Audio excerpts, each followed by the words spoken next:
Hi everyone, welcome back to my channel. कैसे हैं आप सभी?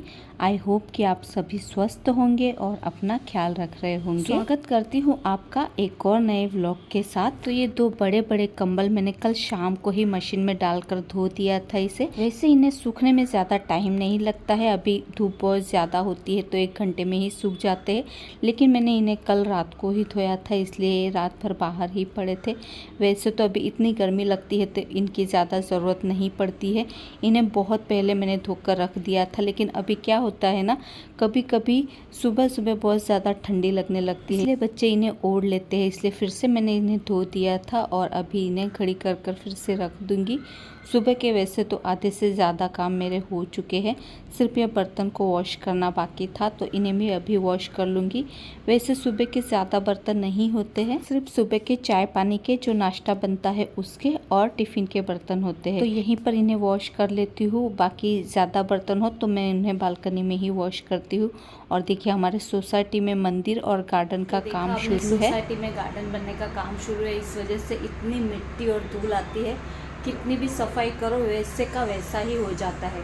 लेकिन अभी घर है तो साफ़ सफाई तो करनी पड़ेगी। आपको काफ़ी ज़्यादा आवाज़ें भी आ रही होगी क्योंकि बुलडोज़र चल रहा है, तो इतनी मिट्टी उड़ती है। अभी मैं आपको दिखाती हूँ, चलिए। तो देखा आपने, सोसाइटी में गार्डन और मंदिर बनने का काम शुरू है, इस वजह से बहुत ही ज़्यादा धूल उड़ती है घर में। इस वजह से 2-2, 3-3 दिनों के बाद मुझे साफ सफाई करनी पड़ती है। तो अभी तो सुबह के सारे ही काम निपट चुके हैं, लेकिन आज शाम को मुझे भंडारे वाली आलू की सब्जी बनानी है और मुझे साबुदाना वड़ा भी बनाना है। तो अभी तो किचन के सारे काम निपट चुके हैं और दूसरे एक्स्ट्रा के कुछ काम भी मुझे करने हैं। आज शनिवार का दिन है, तो शाम के खाने की आधी तैयारी मैं अभी से कर लूँगी, तो शाम को खाना बनाने में ज़्यादा टाइम नहीं लगेगा।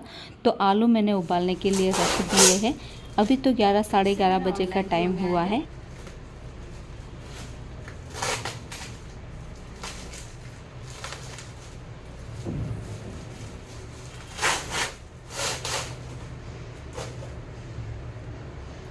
से 2 स्टिक आए हैं, मुझे पारिजात के पौधे में लगानी है और दूसरे अभी मैं ऐसे ही रख दूंगी। वो मुझे मनी प्लांट के लिए चाहिए, लेकिन अभी इसे ऐसे ही रखूंगी, बाद में लगाऊंगी। लेकिन एक को तो मैं अभी लगाने वाली हूँ। तो आलू को तो मैंने स्लो गैस के ऊपर उबालने के लिए रख दिया था और साथ ही साथ मेरे दूसरे काम भी चल रहे थे। तो आपको तो पता ही है मुझे मल्टीटास्किंग काम करना कितना अच्छा लगता है, तभी मेरे काम फटाफट से होते हैं। और ये जो हैंगिंग प्लांट में लगाने वाली स्टिक आती है ना, उन्हें मैंने मीशो से ऑनलाइन ही मंगाया था। अभी इनको क्या बोलते हैं वो तो मुझे नहीं पता है, लेकिन इन्हें मैंने मनी प्लांट के लिए और जो मेरा एक पारिजात का पौधा है उसकी वेल को ऊपर की तरफ चढ़ाने के लिए ही मैंने इन्हें मंगाया था। लेकिन ये इतनी खास नहीं आई है, ये थोड़ी छोटी लगी मुझे, लेकिन दोनों को मिलाकर मैंने बड़ी सी एक बना दी थी। लेकिन फिर भी मुझे ये इतनी खास नहीं लगी, लेकिन आई है तो क्या ही अभी इन्हें रिटर्न करना, इसलिए टेम्पर वाले तो मैंने इन्हें ऐसे ही लगा दिया है। अभी मैं आपको दिखा भी देती हूँ। देखिए, इस तरीके से ये जो ब्लू कलर का फूल आता है ना, अभी हमारे मराठी में तो उन्हें गोकर्ण का फूल कहते हैं, लेकिन अभी हिंदी में पारिजात का शायद कहते हैं, तो उसके लिए ही मैंने मंगाया था। तो मैंने इस तरीके से लगा दी है। और देखिए, मैं जो आपको बता रही थी ना, इतनी धूल आती है, तो ये एक आर्टिफिशियल प्लांट है, इसके ऊपर आप देख ही सकते हैं 2-2, 3-3 दिनों के बाद इसके ऊपर इतनी धूल चढ़ जाती है कि पूछो ही मत। हफ्ते में एक बार तो मुझे इन्हें वॉश ही करना पड़ता है, लेकिन अभी काम चल रहा है सोसाइटी में तो क्या ही कर सकते हैं। और वैसे भी जब भी गर्मियाँ आती है तो धूल थोड़ी ज़्यादा ही होती है, और वैसे ही फिर एक एक पत्ती को निकाल कर इन्हें वॉश करना। वैसे तो वॉश करने में ज़्यादा टाइम नहीं लगता है, नल के नीचे सादे पानी से ही ये वॉश हो जाती है, या फिर साबुन वाला पानी थोड़ा सा लगाओ तो बहुत ही अच्छे से वॉश हो जाती है। और देखा ना आपने, इतनी सारी धूल बैठी है। अभी साफ़ सफाई करने निकली हूँ तो थोड़ी सी एक्स्ट्रा सफाई भी मैं कर ही लेती हूँ।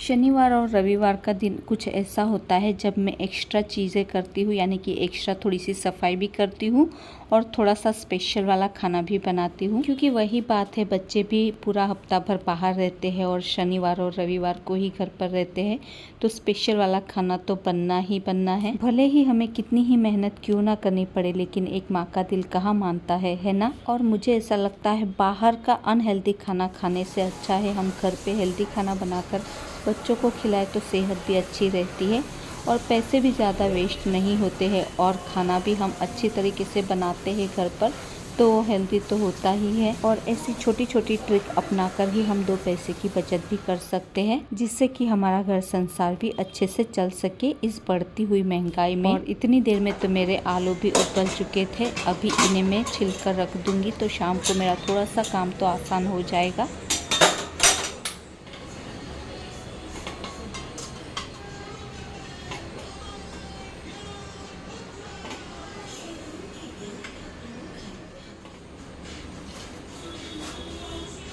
कल बाज़ार से थोड़ी सी सब्जियां भी लेकर आई थी तो उन्हें भी अभी मुझे साफ़ करना है। और ये हरी पत्तीदार सब्जियां साफ़ करने में थोड़ा सा समय ही लगता है, जैसे पालक हुई, मेथी हुई, धनिया हुआ, ये सब सब्जियां साफ़ करने में थोड़ा सा समय ही लगता है। आज मुझे ये सारे एक्स्ट्रा के काम करने हैं। इन सारी सब्जियों को साफ़ करके वॉश करके डब्बे में भी भर कर रखना है और ऊपर से थोड़ा बहुत एक्स्ट्रा काम भी करना है। जो पालक मैं लाई हूँ इन्हें भी उबाल कर मैं क्रश करके रख दूँगी। हफ्ते भर की मील प्लानिंग में करके रखती हूँ, जिससे कि पूरा हफ्ता आसानी से गुजर जाए। तो आलू थोड़े से गर्म थे इसलिए ठंडे होने तक मैंने इसे ऐसे ही रखा था और ठंडे होने के बाद मैंने इसे छील लिया। उसके बाद पालक को अभी मुझे उबालने के लिए रखना है तो पानी गर्म करने के लिए मैंने रख दिया है। और ये जो धनिया है इसे भी मैंने वॉश करके रख दिया था। धनिए को स्टोर करने की एक ट्रिक मैं आपको बताती हूँ। देखिए, धनिए को आपको अच्छे से वॉश कर लेना है और उसका पूरा पानी सूख जाए तब तक उसे आपको पंखे के नीचे रखना है या फिर किसी भी सूती कपड़े या फिर कॉटन के कपड़े के अंदर इसे ढक कर रखना है। उसका जब भी पूरा पानी सूख जाए तब उसे आपको कट करके, ये जो प्लास्टिक का डब्बा आपने देखा ना, उसे मैंने ऑनलाइन ही लिया था, इसके अंदर भर के आपको रख देना है कट करके।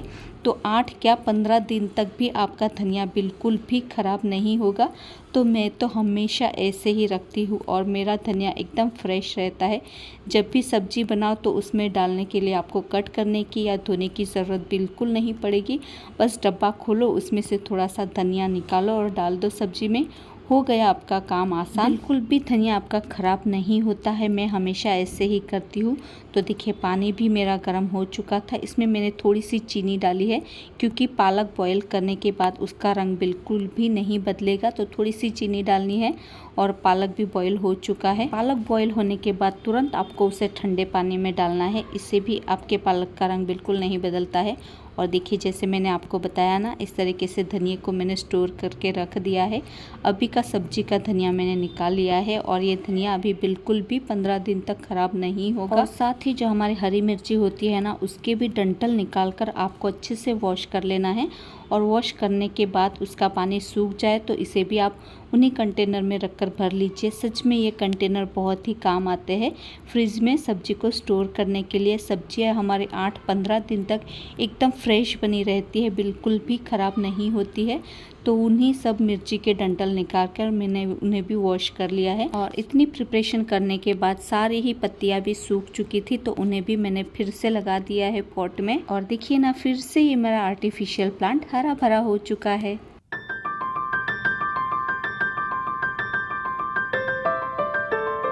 सारे ही जो ऑनलाइन मैंने कुछ सामान मंगाया था उसके डब्बे हैं, जो कि अभी मुझे अनबॉक्सिंग भी करने हैं, आप लोगों के साथ शेयर भी करने हैं। ये ऊपर भी जस्ट आया है, वो भी अनबॉक्स करना है, इसलिए अभी आपको थोड़ा सा जगह मेसी लग रहा होगा, लेकिन जल्दी ही आप लोगों के साथ शेयर करूँगी।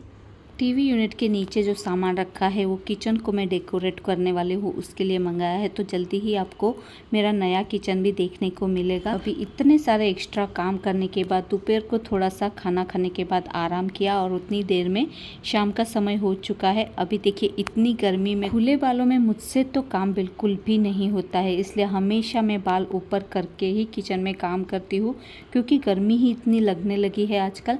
तो देखिए, शाम का समय हो चुका है और खाना बनाना मैंने स्टार्ट कर दिया है। आज मुझे 2 सब्जियां बनानी है, साबूदाना वड़ा भी बनाना है, रोटी भी बनानी है।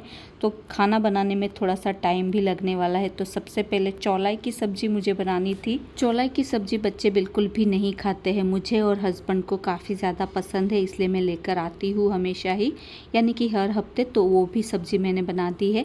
और जो पालक मैंने बॉईल करके रखी थी ना, उसे भी पीस लूँगी और पीसने के बाद इसे मैं फ्रीज़र में स्टोर करके रख दूँगी। तो हफ्ते भर में कभी भी ये यूज़ इसमें आ जाएगा, या तो इसकी पालक पनीर की सब्ज़ी बनेगी या फिर पालक का पराठा बन जाएगा, यानी कि पूरी बन जाएगी।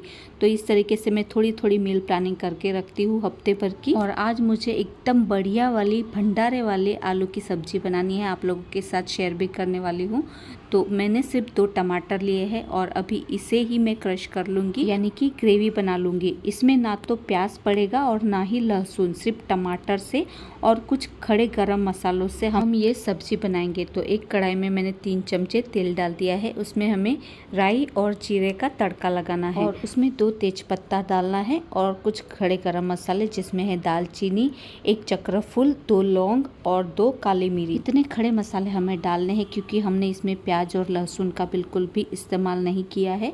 तो इन खड़े मसालों से ही इस सब्जी का टेस्ट आएगा। और टमाटर वाली ग्रेवी को डालकर अच्छे से मिक्स कर लेना है। फिर कुछ बेसिक मसाले डालने हैं जिसमें हल्दी, धनिया पाउडर, गरम मसाला और लाल मिर्च पाउडर डालना है। जिस हिसाब से आपकी सब्जी है उस हिसाब से 1-1 चम्मच डालना है। उसके बाद इसे अच्छे से मिक्स कर लेना है और जो बर्तन में हमने ग्रेवी बनाई थी उसमें ही मैंने थोड़ा सा पानी डालकर डाल दिया है। और पानी डालने के बाद अच्छे से इसे ढककर 5-7 मिनट के लिए ग्रेवी को अच्छे से पकने देना है ताकि टमाटर का कच्चापन भी निकल जाए। और आप देख सकते हैं कितना बढ़िया सा इसमें तेल भी छूट रहा है। और फिर हमें इसमें हिसाब से पानी डालना है, कितनी आपको ज़्यादा ग्रेवी चाहिए उस हिसाब से आपको इसमें पानी डालना है। तो पानी थोड़ा सा ज़्यादा ही डालना है क्योंकि फिर इसमें जब हम आलू क्रश करके डालेंगे तो ये सब्ज़ी और भी गाढ़ी हो जाएगी। और फिर हिसाब से आपको नमक डालना है। तो मैंने 1 चम्मच और थोड़ा सा ऊपर इसमें नमक डाला था।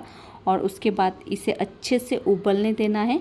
और पानी जब हमारा उबलने लगे तब हमें इसमें आलू को क्रश करके डालना है। तो मैंने 4 उबले हुए आलू को क्रश करके डाला है। आपको सब्जी की क्वांटिटी कितनी चाहिए उस हिसाब से आपको इसमें आलू डालने हैं। मैंने 4 से 5 आलू उबले डाले हुए हैं और इन्हें कट करके नहीं डालना है, बिल्कुल इसी तरीके से क्रश करके ही डालना है। और फिर 2-3 मिनट तक इस सब्जी को हमें उबलने देना है। और उसके बाद हमें इसमें डालनी है कसूरी मेथी। कसूरी मेथी ज़रूर डालिएगा, इससे टेस्ट बहुत अच्छा आता है। तो इस तरीके से क्रश करके आपको कसूरी मेथी डालनी है और थोड़ा सा और इसे उबलने देना है और ये सब्ज़ी हमारी बनकर तैयार हो जाएगी। ऊपर से हरा धनिया डाल देना है और आपको ये सब्ज़ी खाने के बाद लगेगा ही नहीं कि आपने इसमें प्याज और लहसुन का उपयोग बिल्कुल भी नहीं किया है। और इतनी टेस्टी ये सब्ज़ी लगती है कि आपके घर में आलू की सब्ज़ी अगर कोई खाता नहीं होगा तो वो भी मांग कर खाएगा। मैं हमेशा ही मेरे घर में ये सब्ज़ी बनाती रहती हूँ क्योंकि सभी को बहुत ज़्यादा पसंद आती है। और साइड में मैंने चाय भी चढ़ा दी थी क्योंकि शाम का समय है।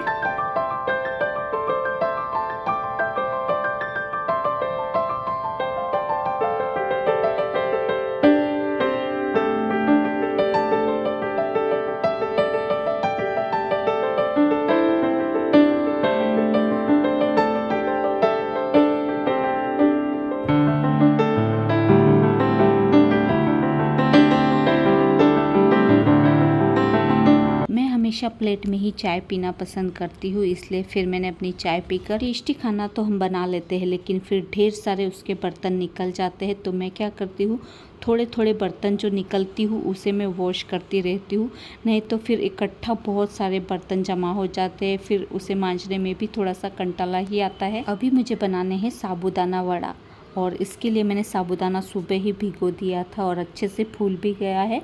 और उसमें मैंने सिर्फ हरी मिर्ची क्रश करके डाली है। 5-6 हरी मिर्ची को मैंने कूट लिया था खलबत्ते में। और उसके बाद इसमें मैं डालूँगी 3 आलू उबले हुए, उसे भी मैश करके अच्छे से डालना है। और हिसाब से आपको इसमें नमक डालना है, जिस हिसाब से साबूदाना और आलू है उस हिसाब से इसमें 1 से 1.5 चमचा नमक जाएगा। और इसे अच्छे से मिक्स कर लेना है। अगर आपका साबूदाना वड़ा भी तेल में डालते ही फट जाता है तो उसके लिए मैं आपको एक ट्रिक बताती हूँ। जब भी आप साबूदाना वड़ा बनाएं तो साबूदाना आपको ज़्यादा लेना है और आलू उसमें कम डालना है, जिससे आपका साबूदाना वड़ा बिल्कुल भी नहीं फटेगा और एकदम क्रिस्पी बनेगा। अभी देखिए, इसकी हमें छोटी छोटी इस तरीके से टिक्की बना लेनी है। हाथ पर थोड़ा सा पानी लगा लेना है और इस तरीके से एक लोई को लेकर उसकी छोटी छोटी टिक्की जैसे बना लेना है। देखिए, सारे ही साबूदाना वड़ा मैंने बना लिए हैं। ज़्यादा मोटे भी नहीं रखने हैं या फिर वो तलने के बाद बीच में से कच्चे रह जाते हैं, इसलिए ज़्यादा मोटे भी नहीं रखने हैं और ज़्यादा पतले भी नहीं रखने हैं। और इस तरीके से तेल भी मैंने गरम होने रख दिया था। अभी जितना आपका तेल है उसमें 2, 3, 4 जितने ही वड़े आपके आ जाते हैं उतने आपको वड़े डालने हैं और इसे मीडियम फ्लेम पर ही आपको फ्राई करना है, वरना ये कच्चे रह जाएंगे या तो फिर ज़्यादा कड़क हो जाएंगे। इसलिए इसे मीडियम फ्लेम पर ही आपको सारे ही वड़ों को फ्राई कर लेना है। और देखिए उतने में दिया बत्ती का समय भी हो चुका था, तो वड़े भी मेरे लो फ्लेम पर यानी कि मीडियम फ्लेम पर हो रहे थे और एक साइड पर मैं यहाँ पर दिया बत्ती भी करने लग गई थी। घर में इस तरीके से हर रोज़ हम पैरेलल काम अगर करते हैं तो हमारा बहुत सारा समय भी बचता है और काम भी हमारे एकदम टाइम से हो जाते हैं।